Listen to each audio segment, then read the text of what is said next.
અમારી માવડી ક્યારેક તો ખબરું લેવા આવજે માવેલડી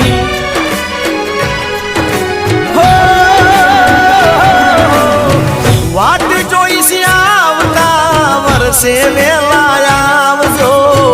અમારા દશા માડી ઘર પાવન કરજો હો દહ દહ દાડાની માયા લાગી ઓ દશા માડી કંકુ પગલીએ પધારજો રે